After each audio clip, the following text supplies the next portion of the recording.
Fala pessoal, estamos começando mais um Deluca Entrevista nesta noite.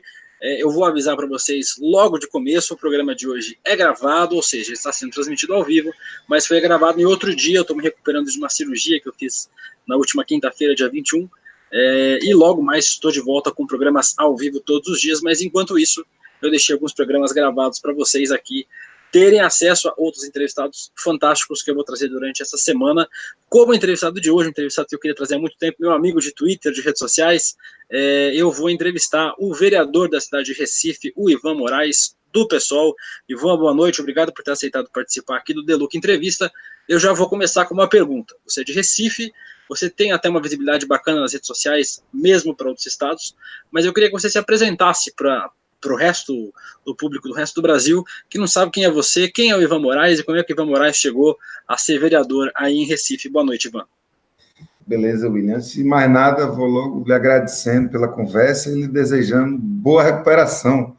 Eu não sei se aí na sua convalescência você vai assistir os vídeos que vão ser colocados, que são gravados, mas já vou te desejando que saia dessa aí e volte para abolir, porque você é muito importante.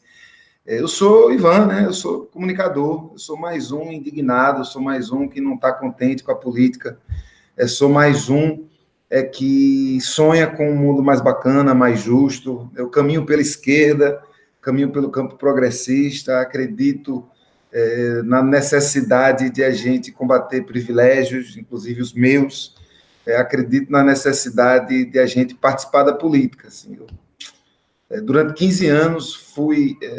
quer dizer, sou, né? Mas durante 15 anos trabalhei nas organizações da sociedade civil, como comunicador e também militando no campo das políticas públicas de comunicação, mas aí em 2016 não dava mais. Em 2016 eu fui uma dessas tantas pessoas que percebeu que para a gente polir na política mesmo, a gente mudar as coisas que a gente acha ruim, a gente precisa botar a cara no santinho. E aí botei a cara no santinho pela primeira vez e me elegi vereador. Estou aí tentando fazer um mandato horizontal, transparente, coletivo, que muita gente tem participado, e estamos aí abrindo as portas para que mais pessoas possam também participar. Enfim, sou um desses tantos e tantas pessoas indignadas que não aguenta ficar somente brigando nas redes sociais, a gente precisa brigar para fora também. Eu quero relembrar, estou entrevistando o Ivan Moraes, que é vereador na cidade de Recife, pelo PSOL. Lembrando que o programa não está ao vivo, mas eu estarei assistindo quando esse programa está sendo transmitido. Estarei lendo os comentários, não poderei ler aqui, porque o programa foi gravado, mas estarei acompanhando tudo que vocês estão falando. Mandar um beijo para todo mundo que está assistindo, pedindo para vocês se inscreverem no canal, clicarem no sininho para receber as notificações. Ivan, aí em Recife você faz parte de uma oposição à esquerda, do prefeito Geraldo Júlio, do PSB. Eu queria que você fizesse uma avaliação desse segundo mandato até agora do Geraldo Júlio, lembrando que o Geraldo era um dos secretários do ex-governador Eduardo Campos, morto em um acidente aéreo. Eu queria que você falasse um pouquinho sobre essa gestão do Geraldo Júlio, essa oposição à esquerda que vocês fazem, e como é que você vê o campismo aí em Pernambuco, né?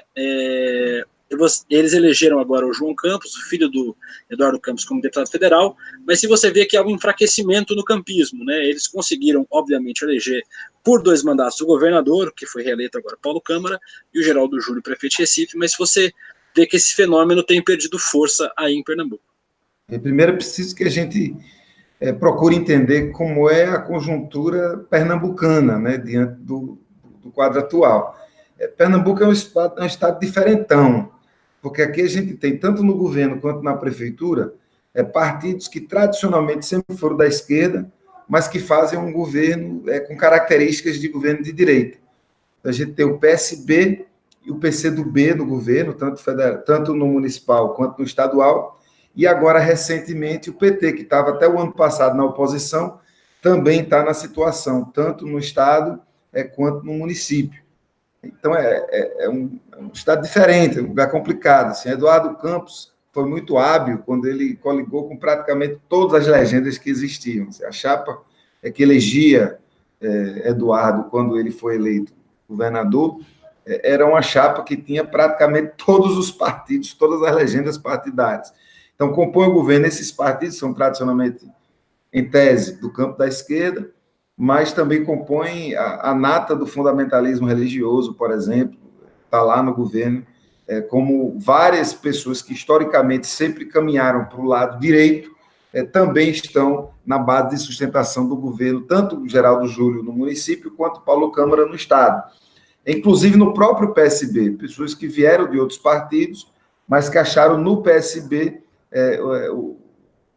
a legenda que lhe daria mais condições de ser eleito, enfim, e de nutrir-se de tudo que o Estado tem para dar para a velha classe política.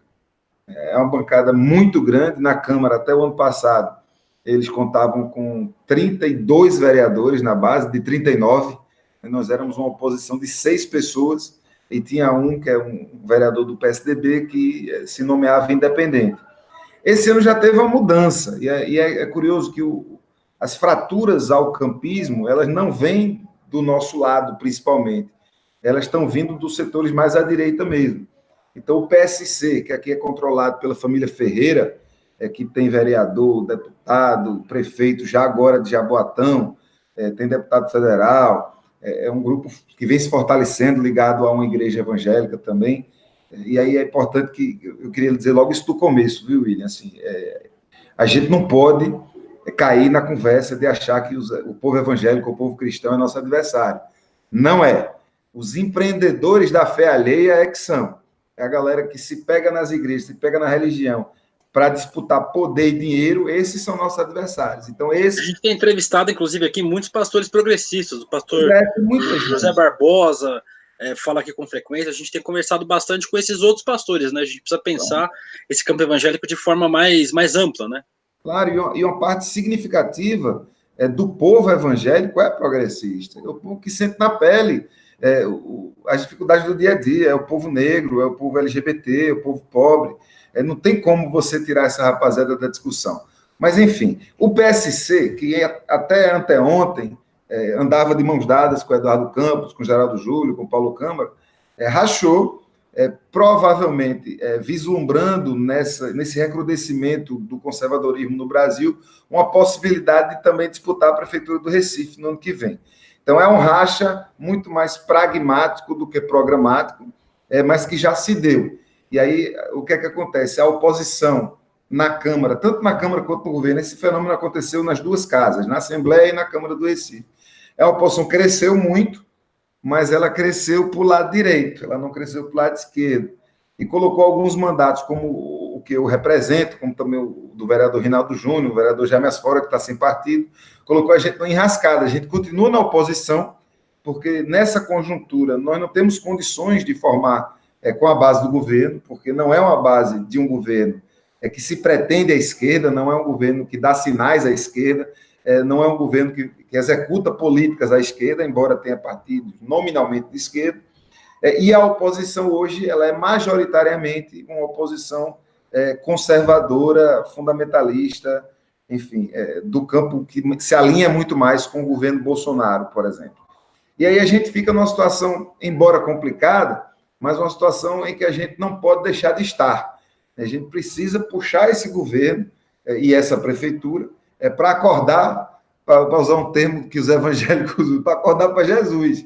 Eles precisam entender que na conjuntura atual não dá para fazer um governo que se abraça com questões meritocráticas, com um rolo compressor, sobre políticas. É como se não houvesse uma conjuntura nacional. A gente vê aí o Paulo Câmara, do PSB, que é o nosso governador, fazendo gestos para o governo Bolsonaro, apoiando a reforma da Previdência. Então, tem alguma coisa muito complicada no ar. Mas eu acho que, por um lado, embora o PSB, o campismo, ainda nade de braçada, porque tem uma ampla coligação que lhe garante maioria, tanto na Câmara quanto na Assembleia, não foram tão feridos ainda nessa questão, mas já se mostra um tipo de política que a esquerda pernambucana, que é histórica, que enfim, a gente nunca foi fácil para a direita aqui no nosso estado, nem na nossa cidade, né? Ainda bem. Mas aí a galera que está no governo agora está entendendo isso. É um governo que se afastou dos movimentos sociais, é um governo que se afastou das organizações tradicionais dos direitos humanos. Começamos um processo de revisão do plano diretor no meio do ano passado, em que a prefeitura tratorou os movimentos sociais de forma, no final, até vergonhosa, mas acho que agora a gente tem condições de voltar a dialogar. Eu espero que esse governo mude de ideia. Eu não estou feliz por estar dizendo que a gente tem aqui partidos que são tradicionalmente de esquerda, inclusive com vários quadros bastante valorosos, mas que estão se alinhando numa coligação, enfim, num grupo, num tipo de governo que não se coaduna com aquilo que a gente quer construir da política. Estão sendo feridos pelo lado direito, estão sendo feridos dentro de quem botaram para dentro mesmo, né? O ovo da serpente está eclodindo. Espero que estejam de olho na conjuntura nacional e que façam alguma coisa sobre isso. Porque, William, acho que essa pergunta até vai chegar mais tarde, eu sou muito a favor de uma união não apenas da esquerda. Eu tenho dito que é importante, nesse momento, a partir de agora, 2019, a gente trabalhar a união do campo democrático. Eu acho que tem muita gente, mesmo que não concorda com tudo que a gente fala, mas que concorda que a gente tem que viver num país democrático, que concorda que a gente precisa prevenir a violência, mas não através de mais violência, concorda que a gente precisa participar da política, concorda que as instituições têm que funcionar. Então, eu acho que essa rapaziada toda precisa ter o mínimo de consenso. Agora, o consenso, tanto das esquerdas quanto do campo democrático, ele não pode se dar a partir de um pedigree, de você levantar o braço e dizer, eu sou do partido tal, o nosso partido sempre foi esquerda, e aí todo mundo agora tem que achar que a gente é bonito, que a gente é legal, que a gente não erra. Eu acho que a gente precisa aprender com todos os equívocos que nossa classe política de todos os partidos cometeram, para a gente começar um jeito diferente, a gente se aproximar cada vez mais das pessoas e incentivar a participação. A gente passou do tempo de votar numa pessoa ou num partido e ficar torcendo para que essa pessoa, esse partido, passe 2 ou 4 anos fazendo coisas fantásticas. Esse tempo acabou. Esse agora é o tempo da participação, é o tempo da transparência, é o tempo que você chegar e dizer, olha, o mandato tem isso, o mandato é isso, o que é que eu posso fazer? Eu vou até onde der para fazer, o que é que vocês acham que a gente pode fazer junto? E aí a gente caminha. Eu espero, do fundo do meu coração, que os excelentes quadros dos partidos tradicionais da esquerda pernambucana, além do meu partido, naturalmente, do PSOL, compreendam a importância desse momento que a gente vive. Aí em Pernambuco a gente viu a aproximação meio forçada do PT e do PSB, né? Teve uma crise com agora a deputada federal Marília Reis, que era candidata do PT ao governo de Pernambuco, acabou abrindo mão da candidatura por conta de uma determinação nacional do partido, né? E que fez um arranjo com o PSB do Paulo Câmara, do governador reeleito Paulo Câmara. Eu queria que você falasse um pouquinho sobre essa reaproximação do PT com o PSOL.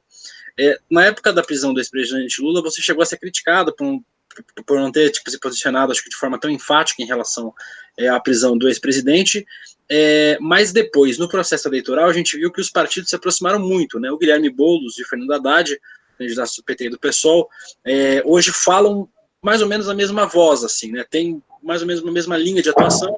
Obviamente, o Boulos, candidato do PSOL, ainda tem uma linha mais crítica, inclusive uma linha crítica ao próprio PT, mas os partidos estão muito mais próximos do que, por exemplo, quando o PSOL era oposição à esquerda do PT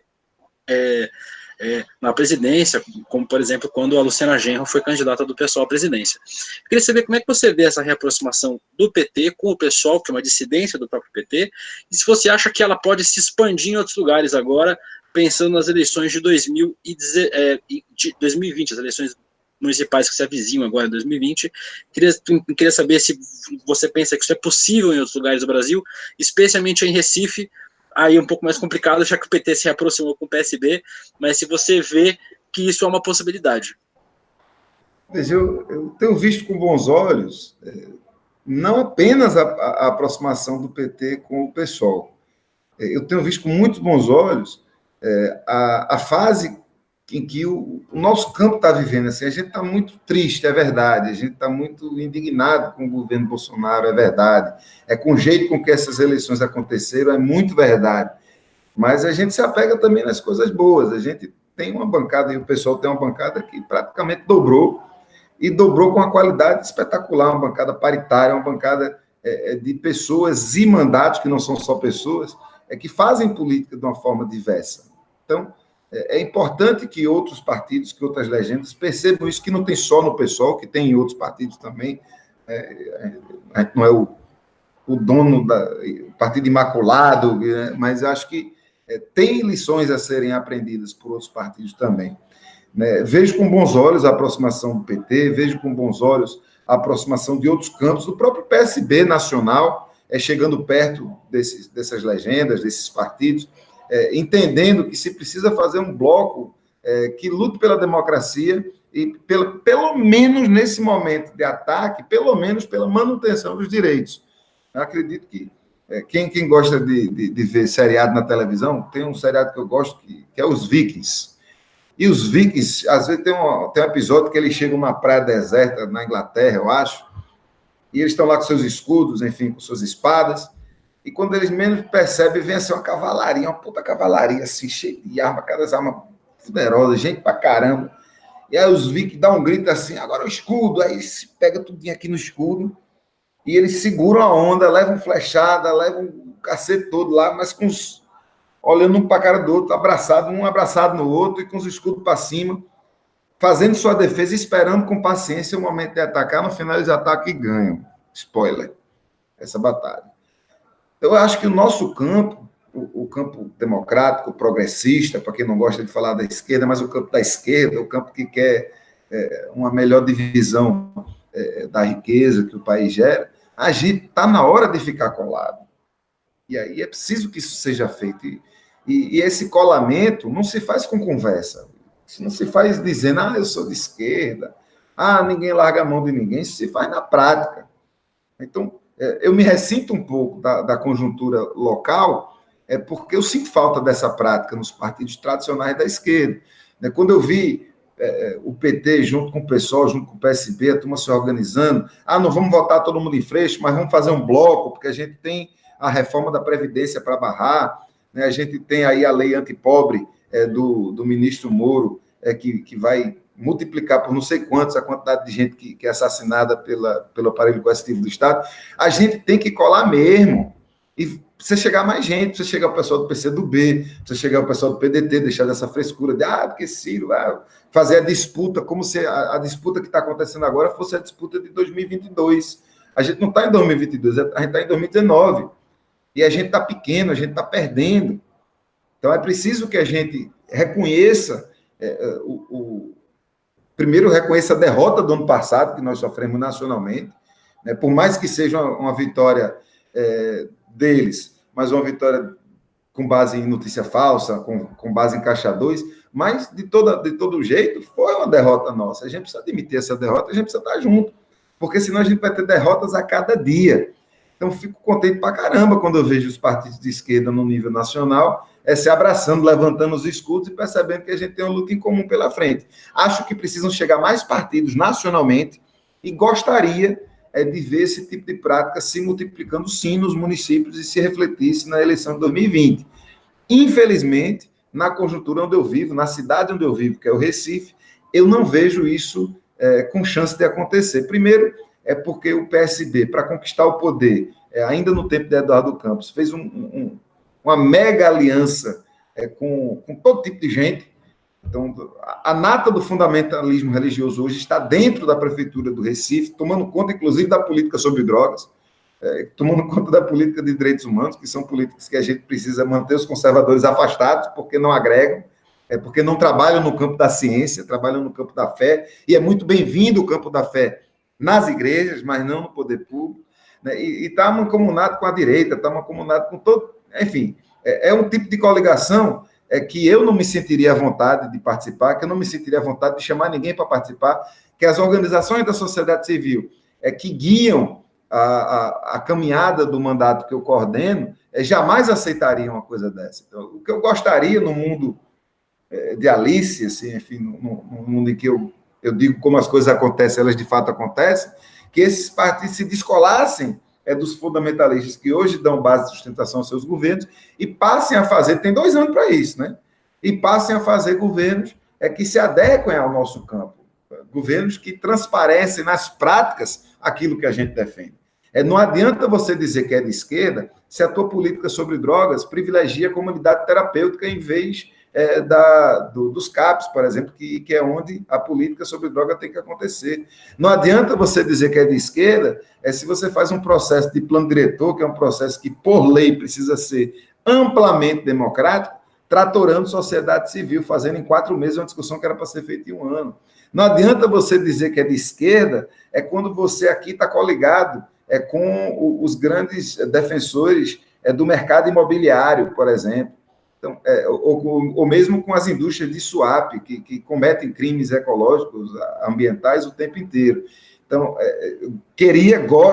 torço, né, é o que eu posso fazer, falo sobre isso, gostaria, se eu tivesse condições de mandar no mundo, gostaria que esses partidos que tradicionalmente são de esquerda se descolassem da base conservadora, que guia o governo em que eles estão, mas eu tenho minhas dúvidas se essa rapaziada que entrou com Eduardo Campos é de fato a nossa rapaziada.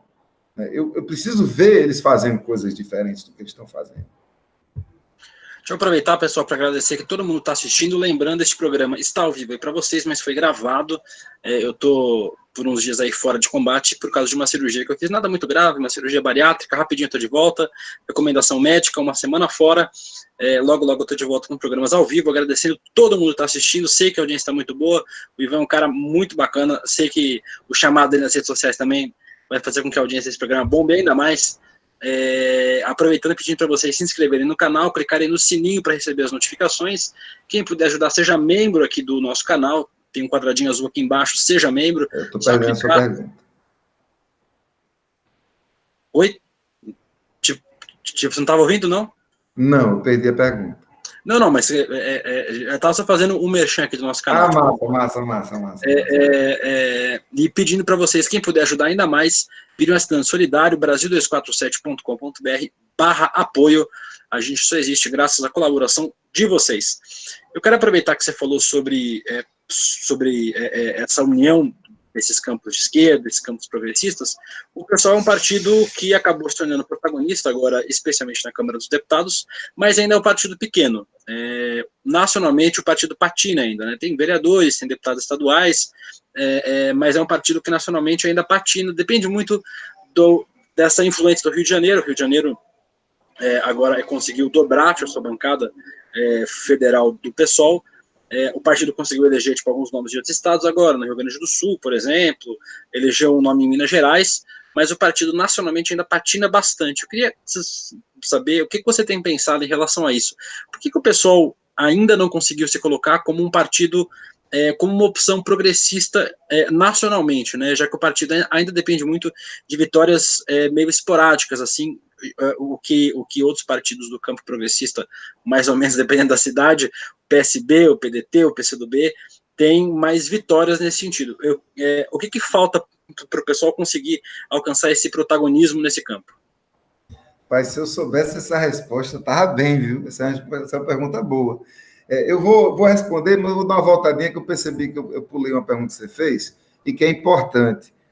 Sobre, e cabe nessa pergunta também, sobre as críticas que eu pessoalmente até recebi da defesa de Lula ou da defesa do PT, etc. e tal. Eu recebi essas críticas, inclusive com muito carinho, porque eu sempre estive no lugar que eu achei que eu deveria estar. Eu me filiei no PSOL em 2016. Em 31 de março de 2016, no meio de uma passeata contra o golpe. Eu estive, e as pessoas do PSOL de Pernambuco estiveram, em todos os momentos contra o golpe e em todos os momentos contra a prisão de Lula. Então, eu acho que, inclusive, mais do que algumas pessoas do PT, não é querendo se comparar, mas aqui no Recife, aqui em Pernambuco, tirando o MST, tirando a CUT, enfim, as organizações que movimentam e que realmente têm a capacidade de mobilizar muita gente, eu acho que o PSOL foi uma das organizações mais assíduas em todos os protestos. Mesmo antes de eu estar no PSOL, esse foi um dos fatores que me fez entrar no PSOL. Aquele partido ali é um partido que rachou com o PT quando achou que devia rachar, é um partido que fez uma oposição à esquerda, sem perder a compostura em hora nenhuma, criticando quando devia criticar, votando junto quando devia votar, e na hora que viu a interrupção de um processo democrático, teve coragem de defender, não um governo, mas defender uma democracia que viu que estava sendo ameaçada. Então, eu estou muito à vontade com a posição que eu tomei. Claro que eu não fui o mais veemente defensor de Lula, porque acho que a gente tem diversas pautas. Lula é um preso político, sim. Isso é público, notório, internacionalmente já se sabe disso. A história já está cada vez mais confirmando de que, infelizmente, a gente está vivendo um período de exceção no Brasil. Um dos símbolos desse processo de exceção é a prisão do ex-presidente Lula. Isso aí, não há dúvidas sobre isso. Por que o pessoal tem dificuldade de crescer em outros estados, especialmente no Nordeste? Eu não sei. Existe uma teoria que trata de que nos lugares em que o PT ainda é forte, o pessoal não consegue avançar. E talvez por isso, no Rio de Janeiro, que o PT não é lá essas coisas, já é o partido em que o pessoal alcança melhores resultados eleitorais. É o estado em que o pessoal alcança melhores resultados eleitorais. Eu não queria achar que é só isso. Eu acho que, primeiro, a questão de numérica mesmo, o pessoal é um partido pequeno, em que tem menos pessoas filiadas e dispostas a se candidatar do que outros partidos. É um partido que tem uma dificuldade muito grande de controlar sua própria narrativa, parte por conta da conjuntura da comunicação no Brasil, que faz com que muita gente do campo, por exemplo, do campo do centro ou centro-direita, acredite que o pessoal sempre foi a mesma coisa que o PT, ou sempre foi a mesma coisa que ou mesmo o PCO, ou o PCB, assim, a população em geral não consegue perceber as diferenças entre nós. Número um, porque nós não controlamos nossa própria narrativa. Você vai saber do pessoal pela Globo, você vai saber do pessoal pela Folha de São Paulo, você vai saber do pessoal pela Veja.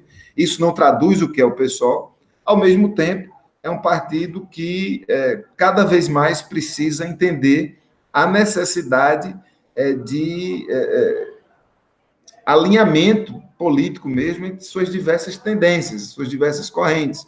O pessoal, assim como o PT e outros partidos da esquerda, é um partido que permite a formação de grupos internos, correntes, tendências. Inclusive, algumas correntes do PSOL, elas são independentes do PSOL. Elas ou vieram do PT do jeito que estavam e chegaram ao PSOL, ou são parte até de organizações internacionais que têm capítulos no Brasil, ou grupos mesmo que viram no PSOL a ferramenta adequada para poder participar da política. Você só consegue participar de processo de disputa do poder institucional se você está afiliado num partido político. Muitos e muitas de nós não queremos entrar nisso. A gente tem mais de 100 milhões de pessoas no Brasil que estão aptas a votar e pouco mais de 10 milhões de pessoas que se filiam num partido político. É muito pequeno, 10% da população que tem título de eleitor está afiliada num partido político. Se você for ver desses 10%, quem de fato participa é menos gente ainda. Então, eu acho que o pessoal padece um pouco da própria falta de participação em geral da política, ou seja, a falta de conhecimento sobre a política. Também, sim, de uma necessidade interna de se eu não vou dizer que é uma falta de organização, porque é um partido organizado, mas uma necessidade, assim, um desafio que é de estabelecer linhas, negritadamente, do nosso campo, que tenham capacidade de aglutinar mais pessoas, por exemplo. Eu acho que isso é um desafio que está colocado e que a gente... E aí eu vou dizer, eu acho que em alguns casos nós temos conseguido resultados que precisam ser ditos. Não apenas a eleição de Aura Carolina, mas todo o processo das muitas em Belo Horizonte é uma grande lição para o campo da esquerda. Aqui tem as juntas aí também, né, em Pernambuco, né?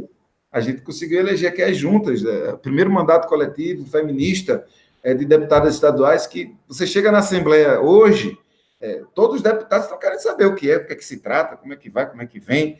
Disputaram aí a Comissão de Direitos Humanos, uma disputa difícil, conseguiram, mesmo independente, sem estar na bancada do governo, mas sem se alinhar com a oposição bolsonarista, conseguir a presidência da Comissão de Direitos Humanos. Não é fácil numa conjuntura dessa, e eu acho que a gente vai aprendendo com as juntas, vai aprendendo com as muitas, vamos aprendendo com o pessoal do Fábio Félix, que elegeu ele deputado distrital em Brasília, vamos aprendendo com a turma da Fernanda Melchiona, da Sâmia. A gente tem um bocado de coisa. Em Recife, a gente já é outro partido. Nos últimos 3, 4, 5 anos, você tira uma foto do pessoal a cada ano, em momentos eleitorais, ou mesmo fora de momentos eleitorais, você vai perceber um novo partido. Eu tenho certeza absoluta que daqui a 2 anos, nós vamos representar uma diferença nas eleições municipais. Oxalá com outros partidos do nosso campo, com outros partidos do nosso lado, fazendo uma coisa junto, sei lá quem vai botar a cara no santinho para ser prefeito, mas acho que a gente vai precisar sair um pouco dessa falsa polarização entre um governo que elenca partidos tradicionalmente de esquerda para fazer um governo mais do que de coalizão, um governo mais no campo do centro-direita mesmo, e uma alternativa que vai se oferecer de pessoas e partidos que sempre estiveram dentro do grupo do PSB, mas que agora, vendo o nicho de um crescimento da onda conservadora, está querendo tirar uma casquinha, né, e, como se diz na política, comer o cartão do PSB. E a gente vai estar lá dizendo que você não precisa fazer isso, né, que tem possibilidade de pensar num projeto, independente de candidatura, mas pensar num projeto diferente, garantidor de direitos, transparente, radicalmente democrático para a cidade da gente. E eu acho que isso é tarefa da gente. Eu gostaria que outras legendas e outras organizações políticas tivessem junto, se percebendo com essa missão. Mas aqui no Recife nós não vemos isso. Nós não vemos isso nas falas dos mandatários, nem dos vereadores, nem dos deputados, nem do próprio prefeito do PSB, muito menos do governador. Pessoal, eu quero aproveitar para agradecer a todo mundo que está assistindo. A gente está chegando pertinho do fim desse The Look Entrevista. Lembrando, esse programa está sendo transmitido ao vivo, mas ele foi gravado previamente, né? Porque eu estou me recuperando de uma cirurgia que eu fiz na última quinta-feira, dia 21. Então, só deixando registrado que eu não estou lendo comentários, superchats, por conta disso, mas estarei assistindo a transmissão simultânea, estarei lendo comentários de todo mundo aqui, pode ter certeza. Para terminar, Ivan, eu morei um tempo em João Pessoa, ia com frequência para Recife, saudade da Roda Moeda, ali aquela região bem bacana. O antigo, Recife Antigo é um lugar maravilhoso. Mas nesse período que eu ia para Recife, eu sempre sentia, eu vi os dados de uma pesquisa de 2016, feita na época da eleição passada, que falava que para a maioria dos recifenses o maior problema na cidade é a segurança pública. Pois bem, anos depois, a gente elegeu um presidente que tem um discurso militarizado, um discurso de uso da força, de liberação das armas de fogo. Eu queria saber como é que você vê esse panorama, o que você imagina que Recife, e eu estou supondo a partir dessa pesquisa aqui, seja realmente o maior drama da cidade de Recife, seja a segurança pública, apesar de ter outros problemas sérios como como saúde, como o saneamento básico, mas eu vou partir desse pressuposto que a violência é o principal problema. O que você acha que a cidade e o Estado precisam fazer para melhorar a segurança pública em Recife, já que é uma cidade muito violenta, e se você vê com preocupação esse discurso de militarização, esse discurso armamentista em uma cidade que é muito violenta. Isso não pode acabar aumentando ainda mais a violência. Aproveitar para te agradecer o seu tempo que você dedicou aqui a esse The Look Entrevista, já para depois dessa resposta já fazer suas considerações finais. Massa. Bicha, o problema da segurança aqui no Recife, ele é um problema que eu vejo de duas maneiras. Aqui, tanto a violência, e aí quando eu falo de violência, eu vou falar de assassinato. Certo? A gente precisa caracterizar o que a gente chama de violência. A quantidade de assassinatos no nosso estado e na nossa cidade é muito grande. Sim. Independente disso, você tem também uma percepção da violência muito grande também. Só que é uma percepção da violência que casa muito com o discurso da classe média. A percepção da violência leva o discurso sobre violência a medidas que não necessariamente previnem a violência. Eu vou tentar explicar como o governador e o prefeito precisam, ou acreditam que precisam, responder de forma muito imediata a um clamor por uma maior percepção de segurança, e me parece que quando o cabo é eleito para o Poder Executivo, o principal problema dele parece que é como é que ele vai fazer para se reeleger daqui a 4 anos. Então, as medidas que são tomadas aqui em Pernambuco, que têm sido tomadas aqui em Pernambuco, são medidas que já foram tomadas por todos os governos que você já conheceu na sua vida, que é a coerção, principalmente. O Pacto pela Vida de Eduardo Campos, naquela época eu estava no Movimento Nacional de Direitos Humanos, participei das discussões, era um documento muito bonito. Era um documento que aliava ações de prevenção com ações de coerção. Só que quando você vai para o orçamento do Pacto pela Vida, você vai ver que a coerção realmente ela era privilegiada. Nos primeiros anos dessa política, ela tinha um grande mérito de ter sido o primeiro programa de prevenção à violência da história de Pernambuco, que foi feito pela sociedade civil junto com o governo. E por Eduardo ter um interesse muito grande nessa pauta, de participar de todas as reuniões, inclusive às vezes até de forma abusiva mesmo, enquadrar os coronéis, enfim, os PM que eram responsáveis pela coerção, houve um número real e acentuado de queda mesmo no número de assassinatos. Só que quando se vai a Eduardo e chega Paulo Câmara, a gente percebe que aquele programa não funcionava só, que era muito mais a mão de ferro de Eduardo junto aos polícias, que estava fazendo com que o número de homicídios em determinados bairros caísse, do que de fato era um programa que estava dando certo, porque é um programa que se baseia financeiramente, principalmente na coerção. E os elementos que há de prevenção são muito frágeis. No auge do debate sobre violência, quando o Paulo Câmara tentou a reeleição e conseguiu, o que havia era um investimento cada vez mais do governo em mais armas, propaganda, mais arma, contratamos não sei quantos policiais, botamos não sei quantas armas, botamos, sei lá, não sei quantos carros, etc. E você via que os números da violência no sentido de assassinatos, ele não tem uma diminuição, tem assim uma permanência com alguns aumentos, mas não melhorou. Eu acho que nós não vamos vencer a questão da violência se a gente não trabalha com seriedade a pauta das drogas. Primeiro, antes de tudo, porque uma quantidade significativa de assassinatos acontecem ou diretamente por conta do tráfico de drogas, porque quando você tem um bar na frente do outro, você tem um polo de diversão. Uma Médici Simões, você vai para o Central, tem o Central, tem o Frontal, tem o Ladal, tem o Boi Neon, tem um bocado de bar. E aí, quando tem um bocado de bar, é o polo de diversão. Se fosse duas bocas de fumo, uma na frente da outra, era uma guerra. Então, uma boca de fumo defende seu produto da outra boca de fumo com arma.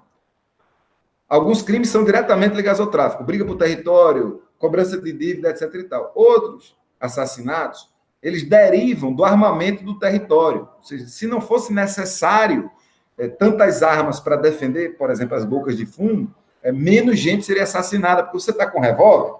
Uma briga de uma pelada de futebol pode terminar em morte, uma briga por causa de um lixo termina em morte, um carro que encosta no outro carro pode terminar em morte, um cara que olhou para a namorada do outro pode terminar em morte. Você alia isso com a cultura machista, você alia isso com um surto conservador que a gente vive no país, a receita é uma bomba. E aí, quando você tem um presidente que faz campanha fazendo arminha e arruma um ministro da Justiça, que no seu primeiro pacote legislativo coloca a possibilidade de policiais e até outros agentes do Estado ou não do Estado poderem assassinar, matar pessoas, e se tiver medo ou susto ou forte emoção, você poder, inclusive, não responder por isso, essa é uma mensagem muito negativa que se dá para a sociedade. Né?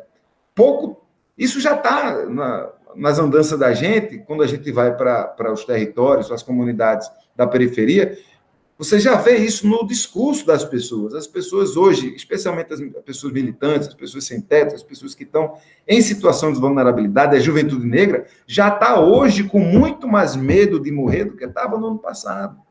E isso, a cada dia, piora mais. Então, é natural que esse pacote antipobre e antinegro precisa ser barrado agora no Congresso. Essa talvez seja uma das primeiras tarefas de uma bancada da democracia, ou da nossa bancada, desse bloco que se formou, mas com outros parlamentares que precisam chegar. Nós não podemos deixar isso passar. A gente precisa mandar uma mensagem para a sociedade de que este governo que assumiu o poder no Brasil e que tem dito que a gente, estimulando o bang-bang, a gente vai reduzir a violência, eles estão, na melhor das hipóteses, se eles fossem gente bem intencionada, que eu duvido que sejam, estão muito enganados. Não há dados no mundo de política armamentista que tenha dado certo. Por que o Brasil é tão especial assim? Acho que a gente tem que botar a mão na cabeça. Eu vou te agradecer o espaço, eu falaria sobre isso durante muito tempo, que é uma pauta que me interessa muito, quando você alia a necessidade de a gente prevenir violência, e aí com redução de danos, e aí com mediação de conflito nos territórios, e aí com ações que estimulem a cidadania de todas as formas possíveis existentes, com políticas específicas de iluminação, com políticas de transporte. Isso tudo contribui para a violência de formas impressionantes. E a gente precisa saber o que é que o município tem que fazer, o que é que o Estado tem que fazer, o que é que o governo federal tem que fazer. Uma coisa eu sei que não é armar a população. Isso não é de jeito nenhum.